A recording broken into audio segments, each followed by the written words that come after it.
Those hoses, they come with a washer on the inside. You do not need to put any Teflon tape on those.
Alright, so now we're checking for leaks.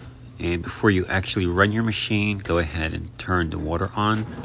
Let it sit for a few minutes and use a piece of paper or tissue, whatever you do, and just let it sit under each of the faucet area and check for leaks. If there are leaks, then go ahead and snug. Alright, all is good, then you're good to go. Then we're going to move on to the drain hose, and we're going to get that attached. And always use a zip tie when you install the drain hose. Make sure it's in, not too deep, around 8 to 9 inches. That's it. And then use the zip tie, secure it well. And then plug your washer in, make sure it's level, and then we'll move on to the dryer.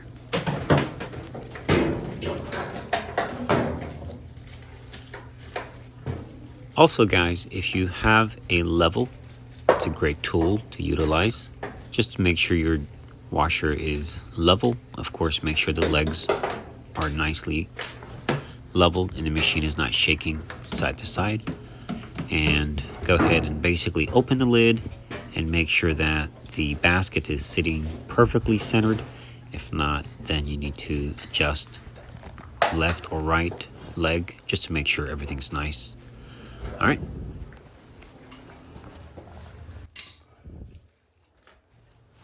All right, so now to the dryer, the venting part here. I prefer these flexible, slinky type venting. They are a lot easier to work with versus the more or less rigid. And those ones, when they kink, they stay in the kinked position, and you can get an overheat situation, which can cause your dryer not to turn on or give you a long dry time. So these guys, they easily bend and go back to their original position, no problem. So you might have a little bit of problem getting the vent or the dryer vent over the vent for the house.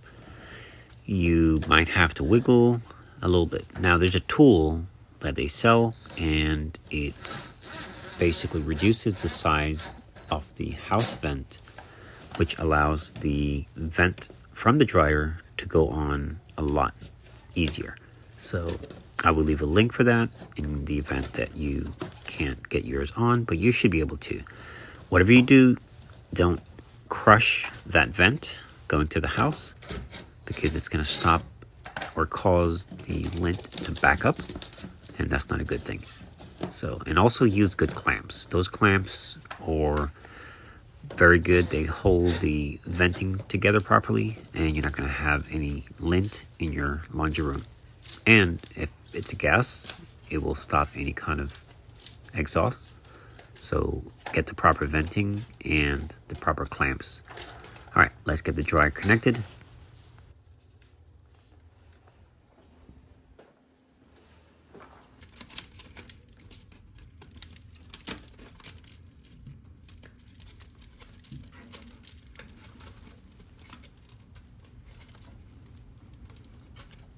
All right, so now it's time to put the venting on.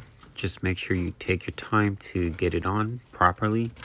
If there are any holes in your venting, go ahead and cut it off or slide it up far enough to where the hole does not cause a problem.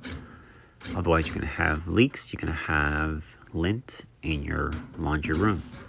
If it is a gas, you're going to have exhaust, which is dangerous. In fact, it's deadly. So go ahead and either use a 5/16 or maybe 8mm or a flathead screwdriver to tighten your clamp.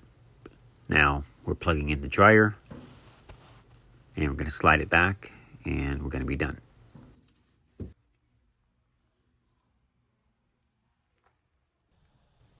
All right, another important part. Do not crunch or crush or kink your venting in the back. Make sure. All right, so we're going to level.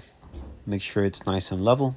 And after this clip, I'm going to show you a situation when you have a clogged vent. Your dryer is going to take forever to dry and your clothing will come out moist instead of nice and dry.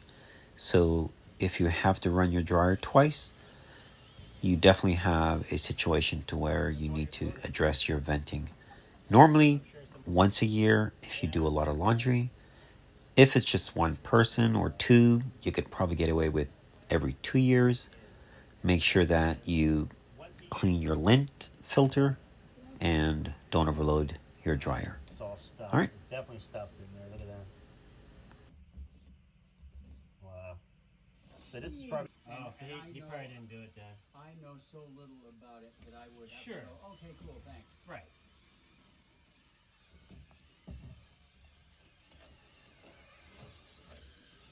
He installed a new dishwasher for us that day, Oh well. and I told him that the dryer wasn't heating too well. I said, oh, let me blow that up for you. I guess he couldn't.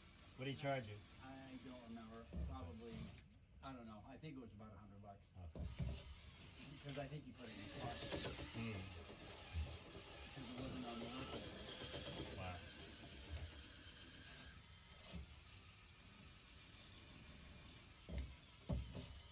But in retrospect, I don't think he did anything. Yeah. You want to start into that. It doesn't. Because you did a lot more work. Doesn't look like he did too much.